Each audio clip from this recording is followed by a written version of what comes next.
Just Another G.I. Joe Show, episode number 58. We will be talking about quite a few things, trying to get caught up, and a couple of little late additions we'll talk about tonight because, man, a couple things are coming out of TFCon Toronto dealing with some G.I. Joe Transformer crossovers, which really look interesting. Tonight I got Rick with me. Rick, tell people where they can find you at, man. Yeah, you can find me on Instagram and Twitter as Shatrdglassjazz. And Fred said he was going to be here. He was running late. Not for sure. Can't say one way or the other. He says he'll be here. We'll see if he shows up. On tonight's agenda, we're going to do a recap of Joefest 2019. I was there for that. I want to try to pull up some pictures from there. Also, we're going to talk a little bit about Bobby's Kickstarter. We are in literally like the final 26 hours to go on the Kickstarter program. We'll talk a little bit about that. Man, what else was there? Let's just jump right into it real quick on some news here. I'm going to go to the easier screen share now. Just recently, right now, out of TFCon Toronto, HTB Toys is doing a transformable Soundwave Hiss tank with Hiss driver and mini Destro. Not for sure the size. This is something that came across micro. Maybe in the last 30 minutes. See where it says micro? Kind of wonder. I guess probably going to be little teeny tiny figures, but it's going to be a transformable tank Soundwave, which is pretty cool. You know, I mean, at least something is coming out for Joe fans here on this. This is again, we don't know the exact size of the tank, so I guess as they say micro on the figures, and that probably means maybe a similar version of what's already out there. So, let me look real quick here. Yeah, not much on this one yet. It just literally just got shared a little bit ago, so I don't have much on that one. Maybe, what do you think? Was that something you get in your collection, Rick? Yeah, this one probably would be something that I would try out. I don't know the company. You know, the thing about the third party is I usually stick with the companies that I know and have experience with. But you know, someone will probably get some hands-on with this before it comes out, so hopefully it'll be good. I like the concept. Let's see if trying to see if TFW has anything on it. Usually TFW has a whole thing going on, especially for TFCon. They're usually pretty on the ground running with that stuff. Yeah, it's cool that Joe stuff, you know, showing up at Transformers show. I dig it. Yeah, I know that you usually don't get usually T-cons are mostly third party things, stuff of that nature.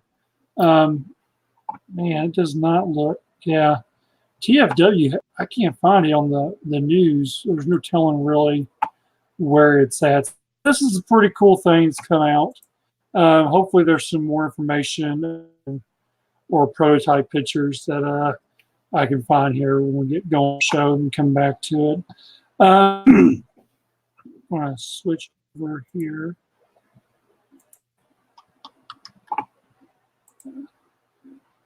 Get technical difficulties at its best. How did I do this one?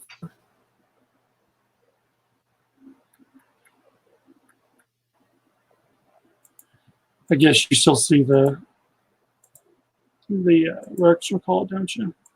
His tank. Yeah.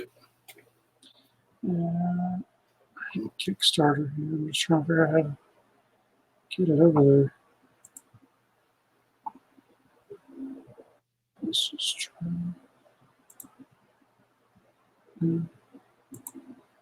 I'm going to figure it out. Boy, Fred would be having a field day of all this.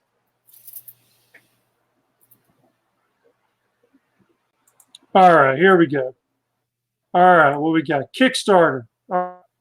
Bobby Valles Kickstarter. There's been, you know, I mean, I don't even know if the word controversy is the actually used with this, some of the fandom out there, but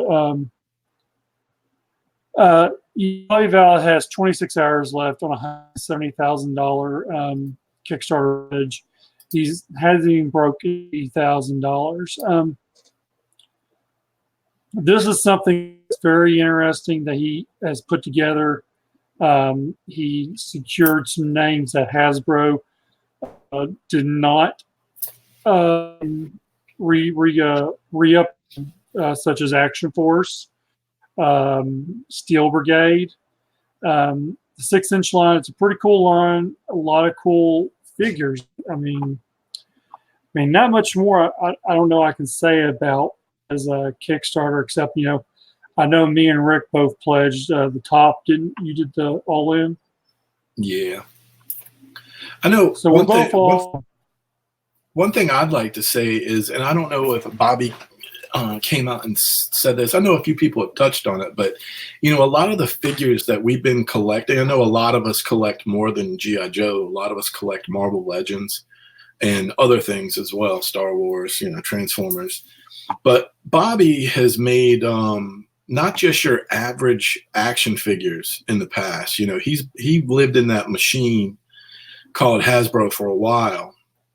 And I think about like just some of the stuff from this past year, the Build-A-Figure Kingpin that a ton of people have posted on Instagram pictures of and talked about how awesome it was. And also the X-Men Professor X. These are just two examples, recent examples of figures that that Bobby worked on. These are, you know, this is what he does. And I know that Professor X, like I've been waiting for that figure for a long time. I know a lot of us like that 90s Jim Lee X-Men, even the cartoon X-Men.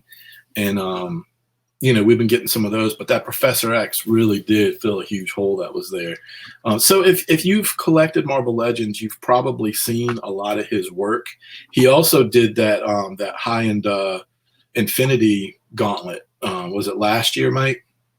That came out year before. I mean, he did a figure gauntlet, and he also designed the Iron Gauntlet, which will come out, I think, around September. So I mean, yeah, he had his hands on of anything that was electronic. That was, you know, the gauntlets, the Ant-Man, the Steve Rogers build, the Iron. Anything that was electronic for like Marvel Legends, Bobby had his hands on it. He did the Ghosts, all the writers. I think he did Deadpool, Ghost Rider, Black Widow, that Steve Rogers that's coming out on the motorcycle. So my point is, if you were ever going to, you know, forget about the size for a second, right? 6-inch, 3 3/4. Forget about good guys, bad guys. Forget about choosing a side, right? Is there a better designer based on his resume and the figures and stuff? He's getting nominated for like Toy of the Year and stuff like that. Is there a better toy designer that you can think of that's worked within G.I. Joe and also Marvel Legends? Probably not, right? So if you were ever going to try a Kickstarter, and I get it, it's a little different, you know. I know there's some people close to the Joe community who understand it. They get it, you know. They're in for the Cowboys, they're in for the Eagle Force, they're in for all the 3 3/4. I get it. I get, you know, they're probably close to it, but you know, maybe people don't know exactly all of the things that Bobby's worked on, but this is the guy who can design top-notch military action figures. If you haven't read the story or you're on the fence, man, go to Valaverse.com and read that story that he's come up with. You know, the mythos for this is really cool. And to be fair, outside of the comics, the G.I. Joe comics that are coming out, there is no G.I. Joe, I'd say, for at least another 1.5 years, maybe 2 years, the way they keep pushing things back here recently. So there is no G.I. Joe.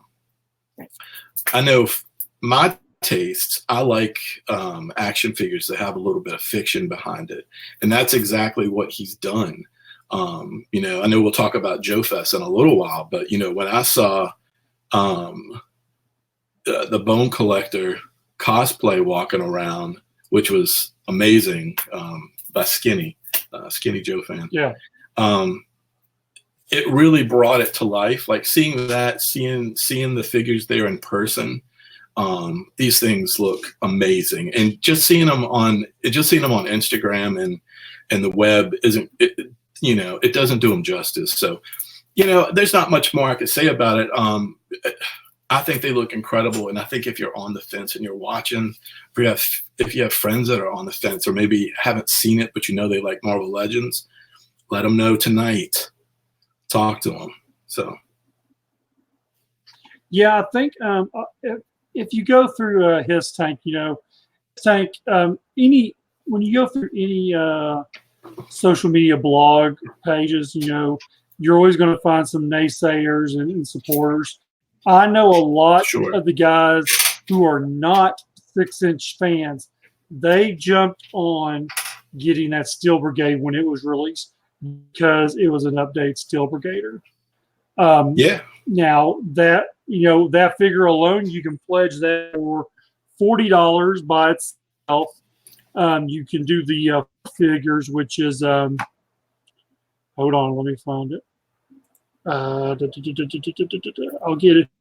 There's a Concord, Keurig, I think it's pronounced, or Carrick, the Swarm Trooper, Kyrak, okay, and Downrange. So those are the 4 that are included in, you know, if you just do the 4. And then, of course, you can add on Steel Brigader for an additional 40. You can go all in at $575, which is what we both did, but that gets you up to 16 figures, which would basically be everything if they were all released.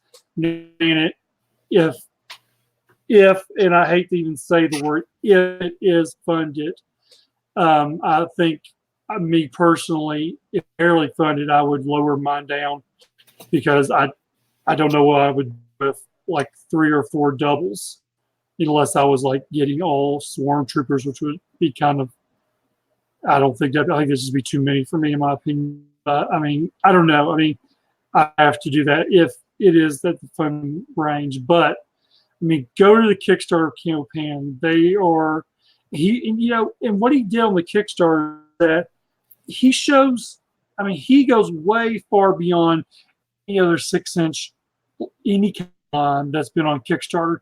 He shows you the breakdown, the diagram. He let the fans vote on butterfly or straight arm shoulders. And he was against the butterfly, but he did it because that's what the fans wanted. He plans on doing a style box with the logo on the front and the character work on the side. He went ahead and released the weapons packs, the backpacks. You know, I know it's a long shot, but hopefully, if all of a sudden, you know, people come out of the woodwork, you know, there's characters that can be released, you know, still, even those 24 hours. And another thing about Kickstarter that people do not know is that even though you pledge, your money is not deducted until and if what's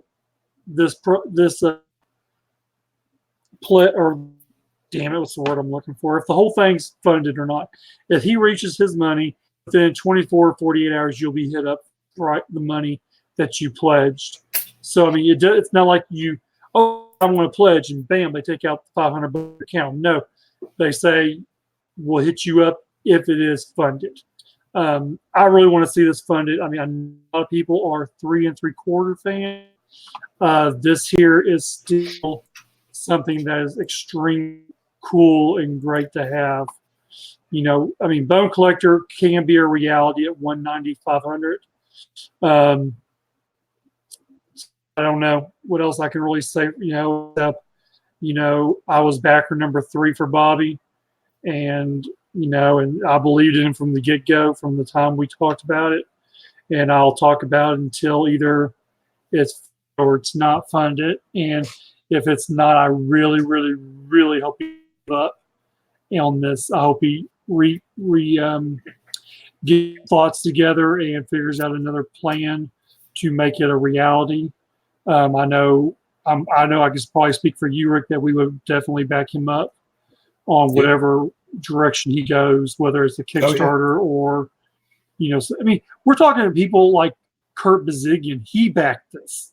Kurt Bazigian, of all people, he was a backer for this. I don't know which level he went in on, but he backed it. I mean, people who worked in the Joe community, had their hands on a lot of stuff. They're backing this. They're like, this is what the community needs, is someone who has the basically know-how, the want, the will, and has the fans' best interest at heart, in my opinion. Just true. He knows what he's doing. He's an expert at this. This is what he does. Rick, DesCZ Pro, he started following you on Instagram today. Oh, awesome. Definitely engage with me. I love engaging with folks. Bobby said that if it wasn't funny, he was going to hide underneath a rock. I don't know how long he'll hide underneath a rock if it doesn't get and come back out. That's what he said. I don't know what that meant, whether he was joking or what. I mean, I'm sure he'll be heartbroken. I really think he will be. But the way you look at it, I mean, we'll all try something to, help fund him, whatever he decides to do on that. Real quick thing, Rick, I've noticed on your Instagram, man, that you have gotten into this sharing videos of late with the music rocking in the background. What's up with that? Something fun to do. I was doing a lot of just G.I. Joe pictures, and honestly, it would take me like 30 minutes to find a pose I liked and things like that. And honestly, I just don't have the time with my full-time job, my family, and everything else.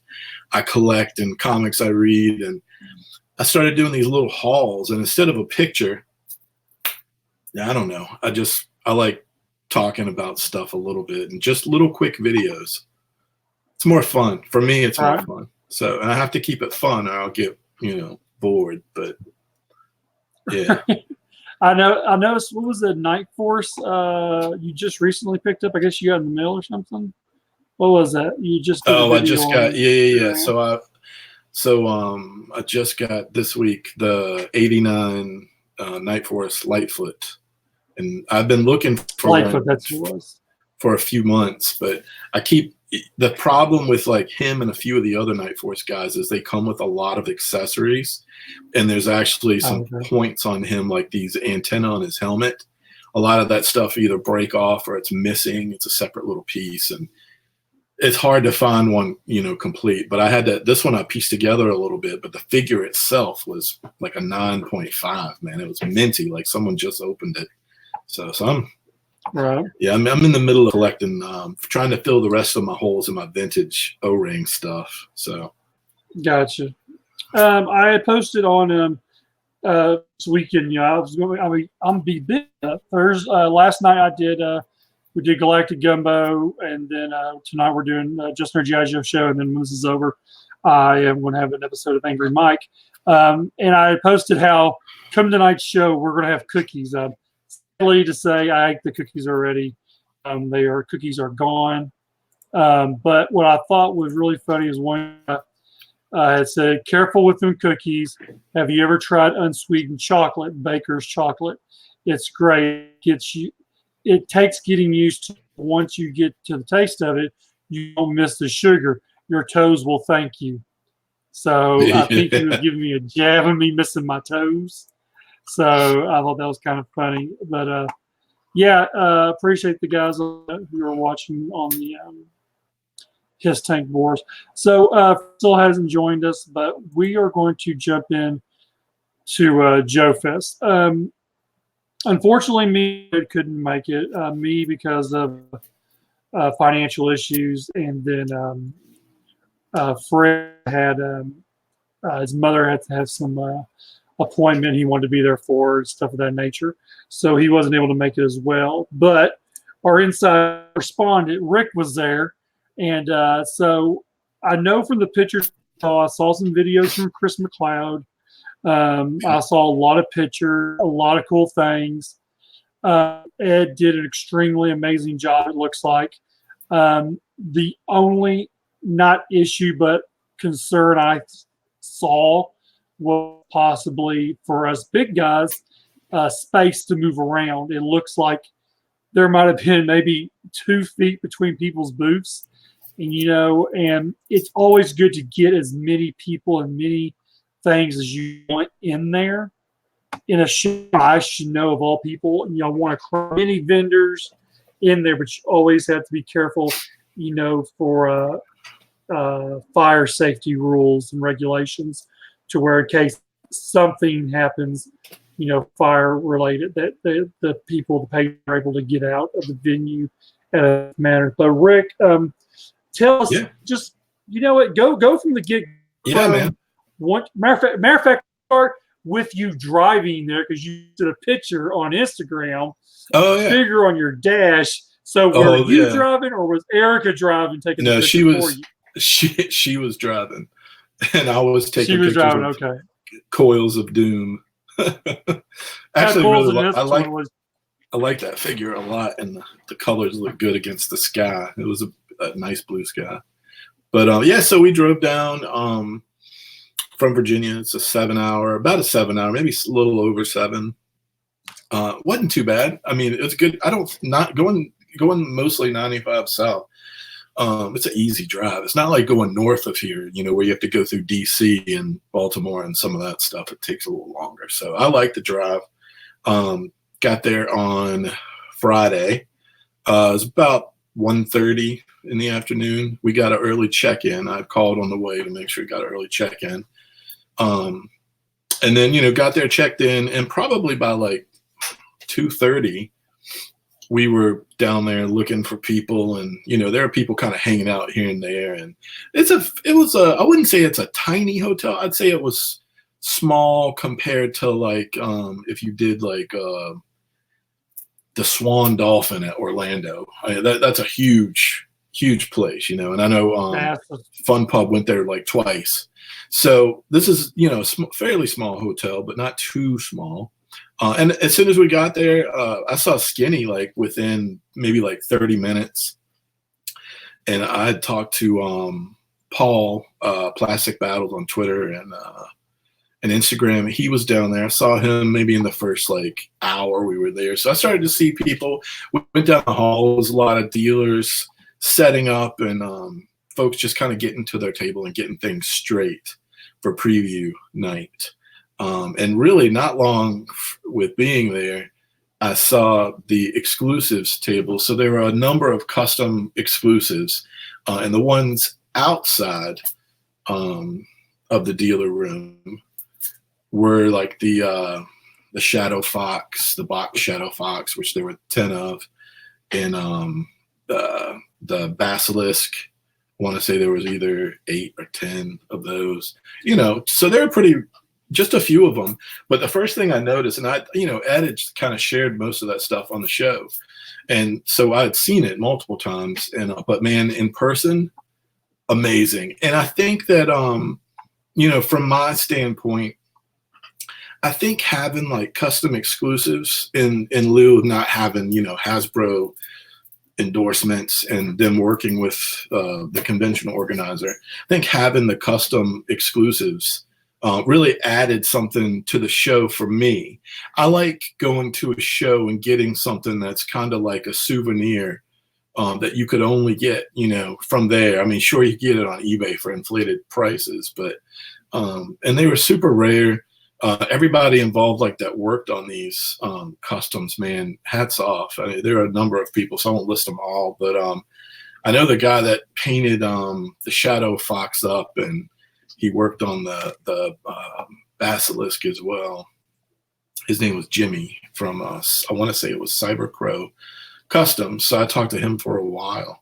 Then I saw some other friends from up north. Steve and Angelo came in. They're around Jersey. And I'd met them at JoeCon. And again, I talked to Paul for a while. We saw Hooded Cobra Commander, Brian, HCC 788 on Twitter, YouTube. Saw him. I'd met him at JoeCon the previous year in the bar, and we sat down with him and G.I. Joe Berg for a while and talked. So we knew him, and he had a table there. So mostly, Friday was kind of like just kind of seeing people that you saw before. There are a few people I hadn't seen. Everybody, first of all, if you haven't gone to a JoeCon or a Joefest, the community is really nice. And I know I go to other conventions as well. I'd say this is the nicest group of people, that you're going to meet. So it was mostly about hanging out, seeing people, talking about all kinds of stuff and what you've been up to. And then preview night, you get to go in the dealer room. You get to buy some of the, before you go in, you could buy the exclusive customs. So me and a friend of mine, Steve, we stood in line for a while to get that Shadow Fox. I knew that I wanted it. How long did you stay in line for? Was it longer? At least 4.5 hours. Holy shit. You didn't put your wife in line and walk away? Well, she was there too for something else, and then she hung out. The good thing is, if you've been to like a JoeCon too, you just talk to people the whole time you're in line. Like everybody's down there walking past you. We were in the spot where everybody had to walk past to get anywhere you're going to go. So, and I had things on my list other than the exclusives. Ed had the Tommy exclusives, like the modern and the O-ring exclusives. So I knew I got that because I was going to the Rudat dinner and wanted to do the VIP experience. So I got those. Scorched Earth was the table right beside where we were. So they had both of the unmasked Snake Eyes. Got those. And then I had my list. I feel like, if you're a collector that's not finished collecting, which I'm not, I had my list and I knew that I wanted to go to Chris Neal's table and see if he had some of those Night Force figures, and he did. So I managed to snag a few of those, as well as other things. I went to a number of booths, and let's see. First impressions of the room. I know you were saying like the tight fit. I would definitely echo that. That's a real thing. The main hallway where all of the, there are a lot of. It was there was like a small room and then a large hallway. And then a dealer room, and those there's a panel room as well, and those rooms kind of made up, where your convention were, and there was an artist room. So there were separate rooms, but they were all fairly compact, in the same spot for the most part. And it was a label. I don't know. I don't quote me on this. I thought I heard that the attendance was around 2,000 people on Saturday, and maybe 1,200. Don't quote me. This is what I thought I heard from two people. About 1,200 on Friday for the preview night, which I thought was a lot. It felt as big as that last JoeCon. I went to the last two JoeCons, and I'd gone to, with Brian and Fun Pub, I'd done 13 BotCons. So this convention felt pretty large, and it definitely, I think it needed a bigger area. There were definitely times, being a big dude or even being a skinny dude, where it got tight. And, in the dealer room, you don't want it to be so tight that it didn't stop me from spending money. That, Mike. Oh, I know that. So it's like what's funny about you is that, you see women and their man holding all their bags. You're the one spending the money, and Erica's the one holding all the bags behind you. Which is God bless that woman. Every year I've met her. She's great. She is. I mean, she will sit there and hold. I remember when was it? I think it was Dolphins. We were at the Dolphin one in Orlando, and she was sitting outside on the floor holding or guarding all of your stuff. I'm like, "Where's Rick at?" He went back in there shopping for some more. I said, "What's this?" That's the first round of stuff he got. I'm like, Jesus. This man's crazy. But I mean, you've gone, I'll admit, after you bought that one set for me, was 16 Sky Patrol. After that, you just batshit crazy on G.I. Joe, which is good, which is not only good for the community, but for the brand itself. Yeah. And that Fun Pub brought this stuff out with people. Oh, totally, totally. And always thought they did a good job with the toys. You know, forget about the other controversy stuff. The toys, they always did a pretty good job with the toys for us. Yeah. So you know, if I had to compare it to JoeCon, which you can't help but compare it, I thought it was awesome, and I thought it was a seamless transition to go from like two JoeCons to Joefest.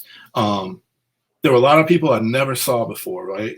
But there were a lot of people that I knew, both from the social community. Some people watch this show. Some people interact with me on Instagram and Twitter. But yeah, everybody's always really nice, man.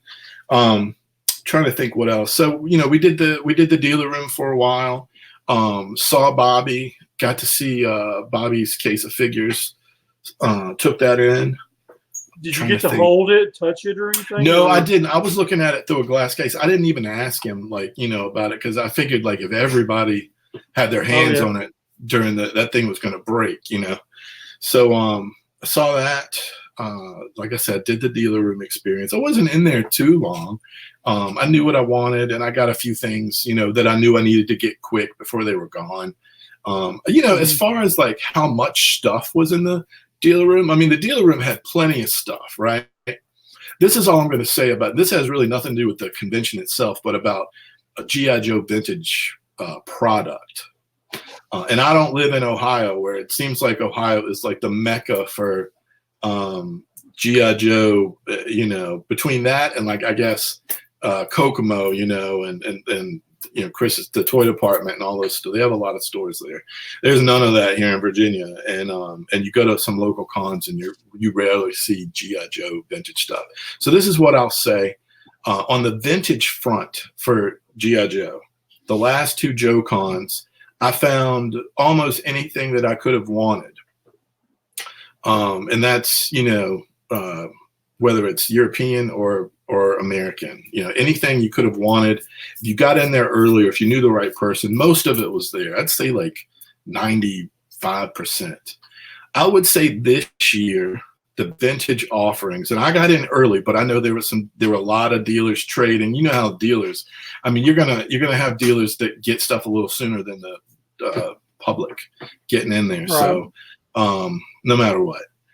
But when I got in there, I would say, of the stuff that I wanted, they had probably 70% of it, which is pretty good, because we're talking about toys that are getting old. But I would say that they didn't have as much vintage selection, deep selection, as the last two Joe cons. That's all I'll say. But I think the offerings in the dealer room, both modern and vintage, were still off the charts, man. Right. I mean, there was still plenty of boxed items. Lots of stuff to go around. So from that end, it was awesome. And that was the first night. After that, we everybody they had a fairly large open like lobby area / it kind of went down a few stairs and into what would be, I guess, like an extended dining room place. And they had a bar as well, which sat a decent amount of people. And they had like a little loft and, just not the bar, but some tables off to the side on both sides and another little nook. So we hung out both places for a while, got some drinks, ran into Cujo from G.I. Joeberg. And, I was fast friends with Cujo and his lady, Stephanie, and Erica and Stephanie get along really well. So we walked around for a little while, talked, went back into the bar. Hooded Cobra Commander was in there. Another collector, Bart. I'm bad with names. I can't remember everybody, but it was a lot of fun seeing everybody. And, everybody has a little different, everybody collects or is into G.I. Joe in different ways. Some of us love the figures, and some of us just love the comics, and some of us just love the nostalgia of it. Other people love the like voice actors and stuff like that. So I would say that was my experience on Friday. And then Saturday, we woke up a little later because I didn't want to go stand in line for exclusives. I know Roma Collectibles had all their exclusives up on Saturday morning to purchase, and some buddies of mine went and got some of those, but I decided not to do those. And we got in there I'd say probably by 11, maybe. Mm-hmm. And it was pretty packed. I knew I Right. wanted to do some panels that day. Sergeant Slaughter, man, all weekend I'd say he was turned up, right? I mean, he was in character. I had met him like the month before. He had come locally to a convention, and I took my kid because I knew I wasn't going to take my kid to this particular convention because my wife and I wanted to kind of just get away for a weekend and do that. So I took him to see Slaughter. So I didn't interact with Slaughter at this show. I just watched from afar, and everybody was getting their picture taken and stuff, which I had done. And yeah, it was cool. Having him there definitely added a lot to it. I would say that one of the reasons I wanted to go, outside of just kind of, being at one with the G.I. Joe community, which is always awesome. Ron Rudat, man, he was such a draw for me. I hadn't met him before, and I've seen Larry a few times and Kirk a few times, and I love hearing those guys talk. But I really wanted to make sure I saw Rudat and just got a chance to meet him. I definitely wanted his autograph. I've got a G.I. Joe book that I'm kind of keeping, like major people that touch the brand all over the place, from creatives to, all over the place. So I met him for, just briefly, a few minutes, him and his wife, both awesome people. They had some prints and some artwork and stuff. And, I was mostly there for the community and the figures and some of that stuff. I love artwork. Obviously that's, that's part of my field, is creative field. But I only got some prints. I got a Firefly print and a Snake Eyes print from Ron. And, I checked out the rest of the artists. I didn't really splurge on a lot of artwork, but man, there was some really amazing G.I. Joe artwork in there. If you came and you wanted to buy, I would say Joefest. I would say the artwork in there and the artists in that area, Larry was in there too. I would say that experience was better than JoeCon for me. I thought it had a better variety and some artists I hadn't seen before. So, I checked that out, did that stuff. I went and I met, God, I can't think of his name now, but the guy that plays Storm Shadow, met him for a few minutes, got him to sign my book. Kenyon Young. Yes. He was also great. Just all of them were just super nice, down to earth. Talked to him for a minute. Caught up with the year before. I had not officially met Chris McLeod or his wife Kate yet. I think I had pictures with Kate. She was cosplaying the year before at JoeCon. Mm-hmm. And so I met them finally, and I think we had done a show on here with Chris at some point. So I met him, and my wife and I talked to them for a while. They're both, amazing people and very passionate about what they do and G.I. Joe and all those things. So it's always a pleasure to meet like other fans, especially like a couple too, because I don't know a lot of couples that are into it together. So I think that's awesome. Actually, I remember Roma Collectibles. Yeah. He is married to a cosplay, and they'll have to forgive me if they actually watch. I can't remember her name or her cosplay name that she goes by, but they're both, they do a lot of stuff for G.I. Joe as well. So it's another couple out there as well. Yeah, and I made my rounds around the room a little bit. Went back out. I saw the finest. The cosplay there was amazing. There was a guy dressed up as like a Secto Viper, the bug driver. Man, that was awesome. I've never seen that cosplay before, but there were obviously a number of cosplays there. Although I will say, I'm being biased, I guess, because I really like that Bone Collector concept that Bobby has. And Skinny does really good cosplay. He does. That was my favorite thing that I saw as far as cosplay, because I like the Bone Collector concept, but I thought Skinny like pulled it off amazingly. Like it looked in person, it looked really good. I only shot I pulled him aside in the lobby and I shot like one picture at some point. I think I posted it, but man, it looked killer. It looked amazing. But yeah, there were awesome cosplayers there. And then, I think it was Saturday night was the Rudat dinner. And I went to talk about that. Well, it was kind of spread out, and we were spread, like we got there a little bit late, I guess. And we were kind of like down at one of the opposite ends. And there was one end that was kind of like kind of bunched up everybody, in this bar. And then I'd say like the tables kind of jetted out and went down a ways, and we were kind of almost at the end. But it was cool to have everybody there. And as they started to, there were some folks that gave a few speeches. Carson's awesome. Every time I see Carson, I got to talk to Carson just a little bit more this time than I had in the past. And I backed his projects, and we've hung out with him on this show, I think, at least once or twice. That guy, he does so much for the Joe community, and I told him, I felt like he was kind of becoming the ambassador, and I really think he does a good job, not just archiving and helping with presentations and panels, whether it's JoeCon or Joefest, or he's just very involved, and he's taken a lot of things from the archives and put them in fans' hands, and not just in inexpensive ways. He's done a high-end job, but fairly affordable Kickstarters, for these books and the slipcase and all these things that he's done for his Kickstarter. So, hats off to him. I saw him. He gave a speech. There are a few people. I think Joe Colton gave a speech. I can't remember everyone, but there were a lot of people in there, and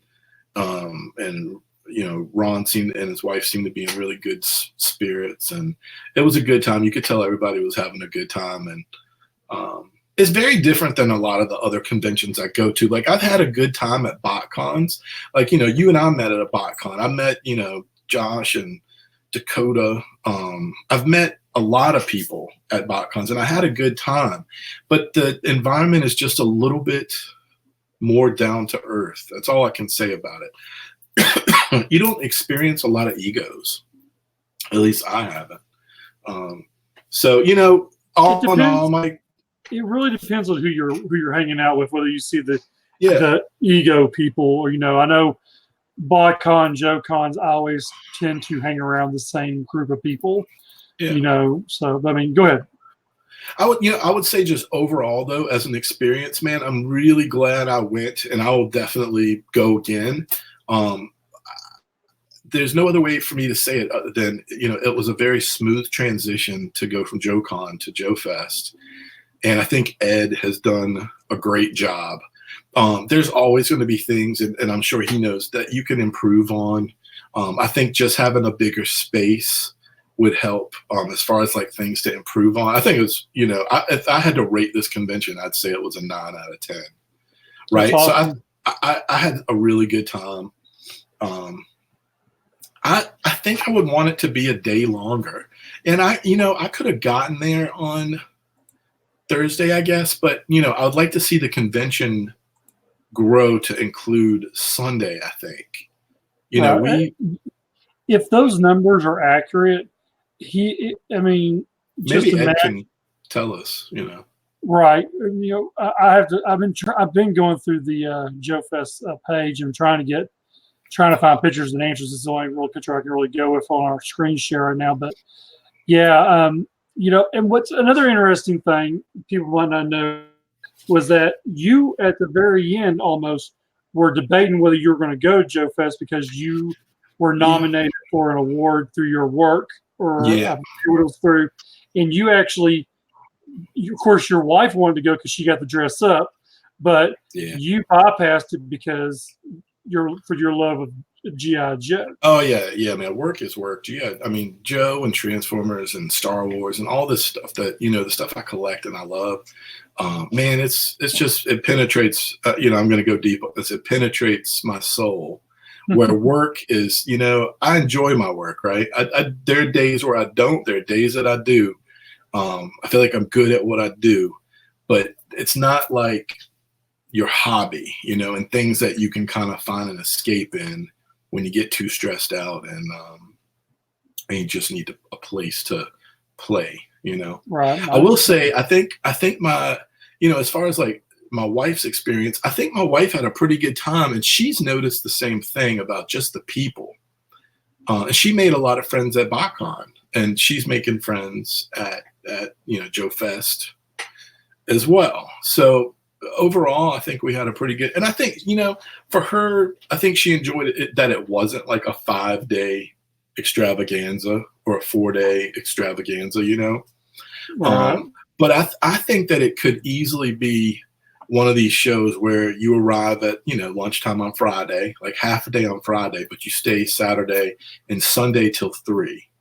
I think this convention I would say that's one improvement. And the only other improvement that I made a note of through the weekend was, and I think this is probably something about communication with the hotel and the technology that the hotel is using in the panel room, or the connections. I think a lot of it is just communication with the people that are giving the panels, the people that are handling what technology is there to use, even cords and all those things, and then the hotel itself. I think all these things could be ironed out. I mean, whether it's a bigger space or just communication about those panel rooms and making sure that those panels go as seamlessly as possible. Luckily, the panel rooms were fairly small, so there were some glitches on things like that. But it never really took away from the experience, because the rooms were fairly small.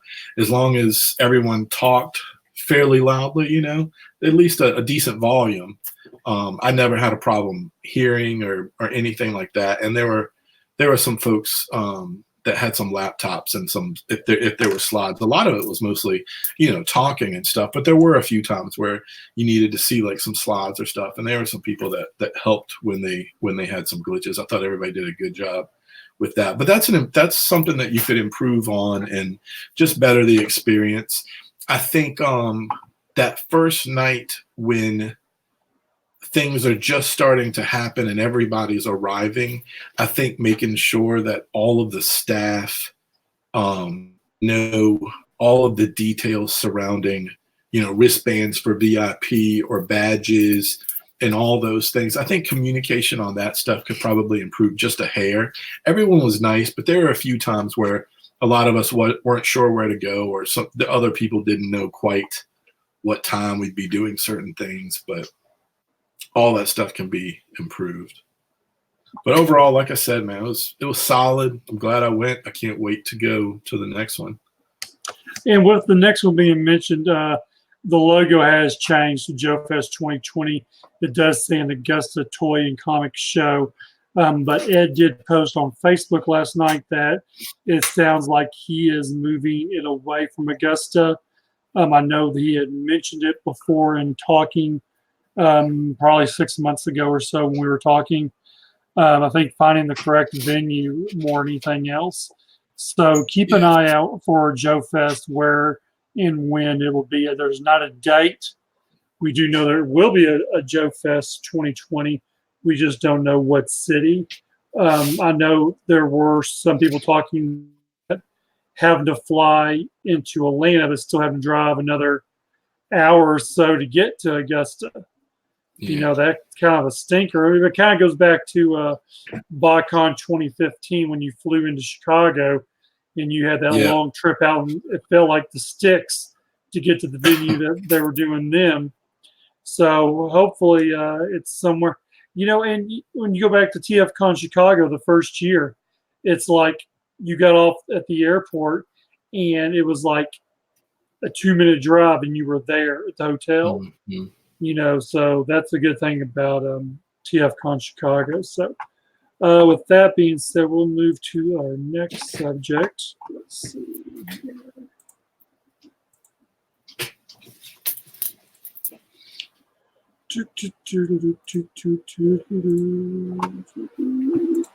All right. Snake Eyes. This thing has been up and down and all over the damn place. On July 9th, the folks at NEF oversees just the production G.I. Joe Snake Eyes will take a small break even after the current revised release date. I'm going to call it right here that this is never going to happen. And if it does happen, it is going to be a slaughter fest. It will. I think the last I heard, the director was even out of this damn thing now. So, and they're saying, however, G.I. Joe 3 is currently being reconsidered as the next best option. So now they're saying beforehand, G.I. Joe 3 wasn't good enough to do. We're going to redo it with Snake Eyes. Now they're backing up and saying, hey, we can't get our crap together for Snake Eyes. So, you know what? We're going to go back to this shitstorm of G.I. Joe 3. So it's kind of like, I mean, what's going on, Hasbro? I mean, is it Hasbro? Is it Paramount? I mean, they're hoping to hear something in San Diego this year, but I mean, I haven't seen nothing as far as the schedule saying Hasbro talking about anything G.I. Joe related. Yeah, I thought I heard that the director ducked out. And make a long story short, if the director ducks out, well, all these things have kind of trickled out of that the last, 2 weeks, 3 weeks. Yeah, another thing is that this is not the first time there's been a discussion about this movie. This is like maybe the second, third, or fourth discussion about them getting their crap together. I hate to say it, I do not think we are going to see a Snake Eyes movie. There might, depending if they got a director in time, there's a good possibility that we might see a G.I. Joe 3. Maybe I mean, Dwayne "The Rock" Johnson's hot as hell right now, so I'm sure that will definitely boost ratings for him personally, or for even G.I. Joe, for just Rock fans alone. People will come to see him in anything, almost just about anything. Maybe not Tooth Fairy, but maybe G.I. Joe. And you can't argue with that, whether it's good or bad, or how my viewpoint on it. I mean, you can't argue that, a lot of his movies, they sell tickets. So, I mean, they make money. It's kind of, it's like the Fast and the Furious franchise. Yeah. It's so popular. They pushed the 9th movie back to do a spin-off of just him and Hobbs and Shaw. I think it's going to be an amazing movie with unrealistic stunts that happen in it. But, I mean, it's still going to have a lot of shit blowing up and just a lot of comedy. I think, this is just my opinion, I think The Rock belongs in campy action movies. And I think those movies are perfect for him. I think that's exactly his wheelhouse, those movies. And I'm a wrestling fan as well. I grew up on WWF, and I watched the transition to WWE. I grew up on WCW. I've seen it all happen. I understand the history of wrestling, and The Rock definitely has his place in that realm. I mean, he's up there, right? His mic skills were amazing. So it's not like I'm not saying I'm not a Rock fan. I'm just saying that that's not my cup of tea. But I've seen some Fast and the Furious movies. My wife we both watched those. I'm not crazy about him in G.I. Joe, but again, if it brings a new audience to G.I. Joe, that's not a bad thing. This is what I'll say about the Snake Eyes thing, and this is only my opinion, because who knows what's going to happen with all this stuff. Right. I had a little bit of hope. I'm not going to lie. I had a little bit of a expectation that it started to build around the idea of even a few panels of what Larry Hama had done, even just 2 panels of, those guys at war, and Stalker and Tommy and Snake Eyes. And there were some things that I would like to see happen in a movie where they did dip into his origin. We're talking about a character who really, they skipped his entire origin, and they kind of made up some stuff about how he, got into the Arashikage clan, and they kind of skipped all the good stuff that, if you're a Joe fan, you really liked and you read it. Like, I was reading that in middle school and high school, as a kid, and I'm still reading the comic now, which I want to bring up later. But as far as the Snake Eyes movie, I was starting to hope that this actually happened. And I knew it would never be exactly what I wanted, but I thought it would really be cool to shed just a little more light on this character, so he's not just the ninja. There are a lot of people that really like Snake Eyes as the commando, especially your hardcore, that 82, 83 G.I. Joe fan, the more military. And I completely get it. I love the mixture of Commando and Ninja. For me, like growing up in the 80s and collecting this stuff and loving ninja movies, and you know, I mean, I always loved the mixture of Commando Ninja, but I was hoping to get just a few pages of that comic book translated to film, and my expectations weren't high, but I did have expectations. So I hope this comes back up. You know, there's no way to talk about this and not think about, you know, this reboot of Transformers and how they put Bumblebee out there first, and came up with what I thought was a decent story and a good actress to carry that film. I thought they did a good job taking that sour taste out of my mouth from the last few Transformers movies and doing something a little more simple with a centralized character that, whether you love him or you hate him, they did a good job kind of centering on him and putting a few robots around him where it wasn't too complex. And I honestly thought that this was starting to shape up where I like the idea of kind of centering it around Snake Eyes. It doesn't matter if he's my favorite character or if he's not. And I like the idea of kind of maybe going backwards a little bit, telling a little bit of an origin, and then building, whether it's Cobra or whoever they come up with, and building this team of G.I. Joes from the ground up. So I am sad to hear it. I hope it doesn't go away completely. I hope it, you know, it's just something that they're going to get to, but maybe it's not going to be first. Yeah, when you're back where you're talking about Bumblebee, the good thing they did was that they made the transformation robot look realistic versus the unrealistic of what Michael Bay had done. You know, more panels, making the vehicle being shown through the road. There was a lot of things they did differently that made me. It's like, you know, Dakota always talks about how, you know, he wants to see it, but you get that sour taste in his mouth.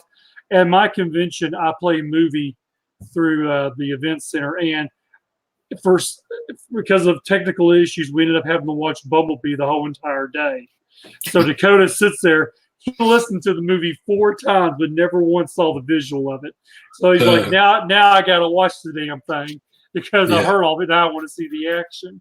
So yeah, hopefully Hasbro, Paramount, whoever gets their crap together, and we get the Joe movie that the Joe fans deserve, in my opinion. Yeah, eventually, hopefully, someone's going to touch this brand that's going to understand that story and characterization. It's plentiful. It's already existing in G.I. Joe. It's just a matter of getting someone to translate either what was done in the comics or something brand new using all these amazing characters. I mean, let's face it, this is like the most diverse group of heroes that you're ever gonna come across, man. G.I. Joe that's exactly who they've always been. Exactly. So. We're gonna move on to another subject. John, he's messaged me a couple times on Facebook about coming on the show. For people, you know, if you know J.E. Russell, he did the custom classes for JoeCon. He did the custom class at Joefest. He even started his own 3 3/4 line, which we will talk about, which was already funded and everything, but it is the Dime Novel Legends. I was lucky enough to have John at the show 2 weeks ago. He had the card versions, loose versions of these cowboys on display, and I have to say these are absolutely amazing, amazing figures. And I'm not just saying that because we're real good friends. I mean, he better have my cowboy sitting on his desk like he says he does, or I'm going to be very upset.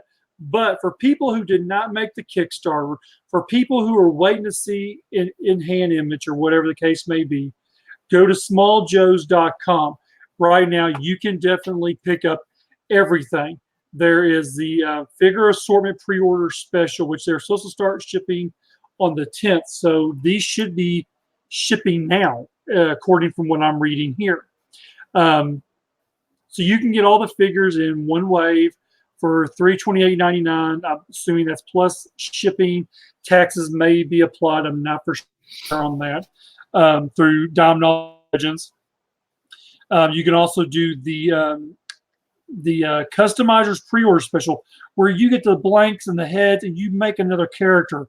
It is an awesome idea he did on these, and these are amazing figures, which are still pissing me off that I don't have my cowboys, John, if you're watching.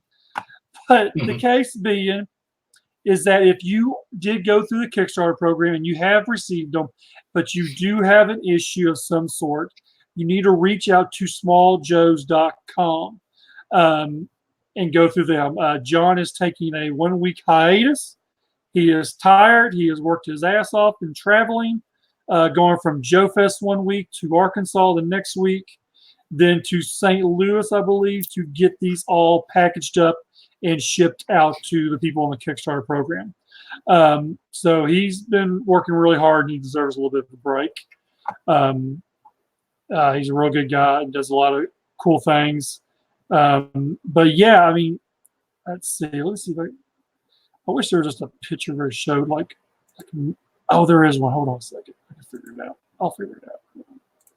Nope, that's not it. That's not it. Hold on. Here we go. There we go. All right. I don't know if this is really going to work, if it blows it up or not. Let's see if it works. Yeah, there we go. Cowboys. So for people who don't know what they were, there's the Trail Boss, the Marshal, which looks like a dead ringer for Kurt Russell from Tombstone. The Territory, the Sharpshooter, the Saloon Bartender, something. The words are blurry. I'm sorry. I don't have a very good eyesight. Garrison KP. I think that one was the Man in Black, maybe. Wasn't there one that was like the Man in Black or something like that? Maybe that's what it was. The Fire Brigader, the Crate something Cowboy, Badlands Vigilante, which kind of looks like the Lone Ranger, and Ranch Hand. I mean, just looking at these were, and I've seen them in hand and in person, and these are amazing items. These are extremely well done. I'm hoping I'm getting mine soon because of hopefully something's going on down in Texas that I was supposed to go and do with him. Hold on a second. He's messaging me. No, he's angry. He'll get over it. That was John, by the way. Okay, now this here is the customizer. This is what I think is great. Wrong button. Okay, you get 5 blanks. You get all the accessories, these guns, these stands, these heads. You make your own character up. Where can you not go and not do and make your own cowboy the way you want it? You put the head on which one you want. You can, give them certain guns, certain rifles, hats, vests, scarves, beer bottles of all things. I mean, I wish I had seen this Kickstarter before I got hard and heavy into G.I. Joe when I did. I definitely would have been one. He got funded, of course, but this is something I would have done, and I know there will be a wave 2 of some sort. Again, you can pick these up on smalljoes.com or at a convention that John will be at in your local area. Really, we'll say right down the Texas area. Yeah, these go perfect. You can have the Man in Black next to Duke. You can have your G.I. Joes and your cowboys together. I mean, let's be honest. G.I. Joe is kind of like a bunch of cowboys anyway, so might as well have some cowboys in the line. Yeah. Wild Bill has some friends now. I'm telling you, man. Put them in your Sky Striker. Let them go flying around. But John is a good guy. The smalljoes.com. Of course, Small Joe's does offer a whole lot more than doing the Dime Novel Legends. They have comic books, toys and action figures. I'm pretty sure they still have some kind of club exclusives in their store as well. I've bought off of Small Joe's before in the past. I've never had an issue with them, never had a problem, gotten everything I needed from them. Good guys there. So if you're interested in getting them, go there. If you've gotten your shipment and there is an issue, reach out to smalljoes.com and go that route. And if it's something severe, that they'll reach out to John. John just needs some time off. He's just old and crankly. No assless chaps through hopefully wave 2. Exactly. I want the cowboy who wears the big onesie with the hole in his ass. Like he'll have it hanging off. That's what I want right there. That's a half-assed chap right there. How much did you get paid for this ad? I didn't get paid jack for this ad, Eric. I'm not here for ads. Talk about toys. These are toys. What are you talking about, dude? Eric is giving me shit. Eric, come on, man. Come on, man. Come on. What else is there we can talk about? Oh, can I talk can I talk about the Joe comic for a minute? You know what, buddy? We can talk about anything we want to until Eric pisses me off. This isn't going to take long, but I want to talk about it. So cool. We always hear, we know that we just talked about the movie being delayed and there's changes happening and who knows what we're going to get. I wanted to talk about something that's like out right now, like G.I. Joe fiction. There are a lot of people that I talk Joe with, but not everyone collects the comics. A lot of people complain that there's, no new Joe or Joe is dead. All right. So here's what I'm going to say. Right now, there's one G.I. Joe comic that's out that Larry Hama is still writing. And it's amazing. Every month, this book is amazing. It's at the top of my pull list. It's through IDW, Real American Hero. Larry's doing it. It's always awesome. There's that one, right? Either in August or September, issue number, I wrote a note, 266 is coming out. And I had a few people asking me about, well, when is a good time to jump on? So I'm telling you right now, 266 is your jump on point. And it is going to be a story called Snake Hunt. And I think it's going to be 10 issues long and centered around Snake Eyes and all of the drama that's kind of currently what's been going on the last 2 years with Snake Eyes. But I think this is going to be a good jumping on point. Larry's going to be writing it. Robert Atkins is coming back to draw this. And one thing that they've promised under this Snake Hunt story, every living G.I. Joe member will be featured. So that's my pitch. That's what, some of you guys who haven't picked it up in a while, tell your friends, man. If you're reading it and you have Joe friends, push it. Push this thing. And the other thing I was going to say is in September, they are going to be doing a new G.I. Joe book. It's brand new. It is a reboot. It has nothing to do with any G.I. Joe universe that you have read before, from what I understand. And like I said, it's September. So now is a good time to go to your comic shop, put it on the pull list. I prefer print still. I do read a few things on Comixology if I can't wait to get to the store. There are a few books. Power Rangers. Also really good. I will read that sometimes before I make it to the comic shop.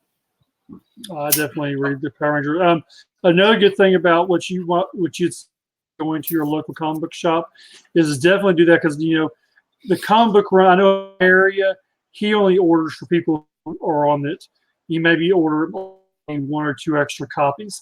So definitely call your local comic book shop on your pull to order G.I. Joe for you so they can have it.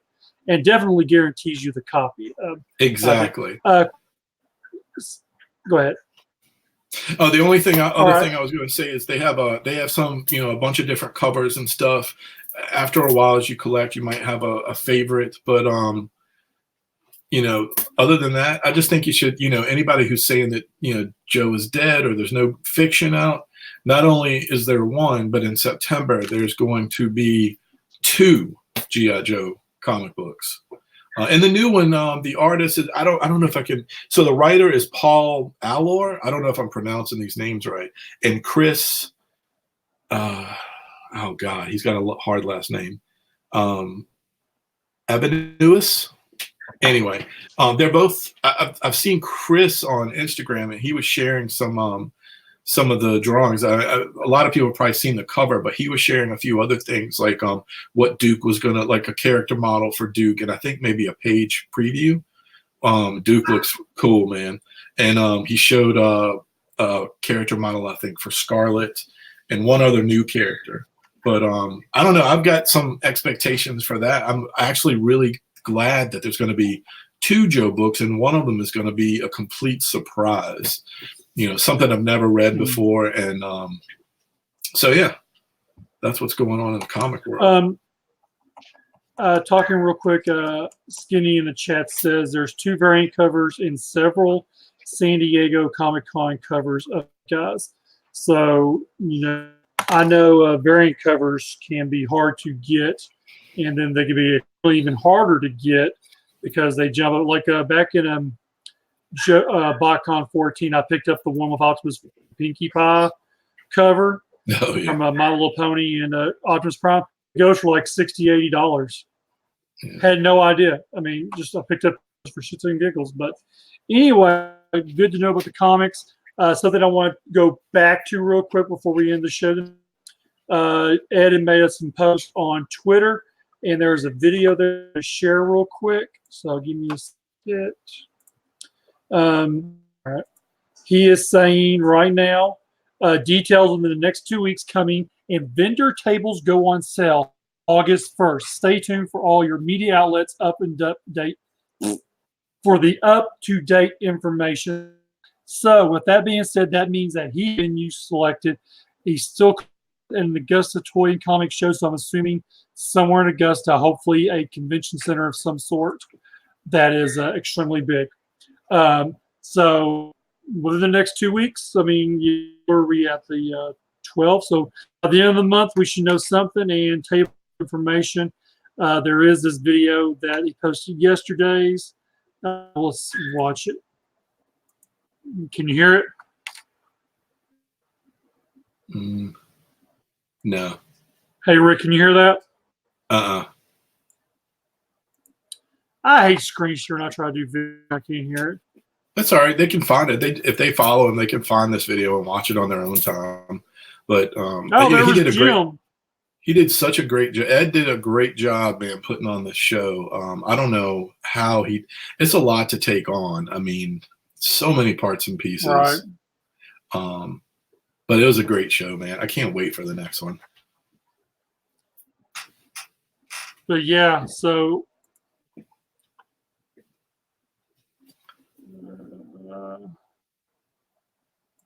all right. You can't hear it. They probably can't hear it either. But anyway, right. To Joefest Toy and Comic on Twitter or any of the social media outlets, and you can see doing and stay up to date with that. Of course, I hear it. I usually try to get out and post that information as fast as possible. So with that being said, I think I heard everything I wanted to cover. We got about 25 hours left on Action Force. He went up just a little bit while we were doing the show.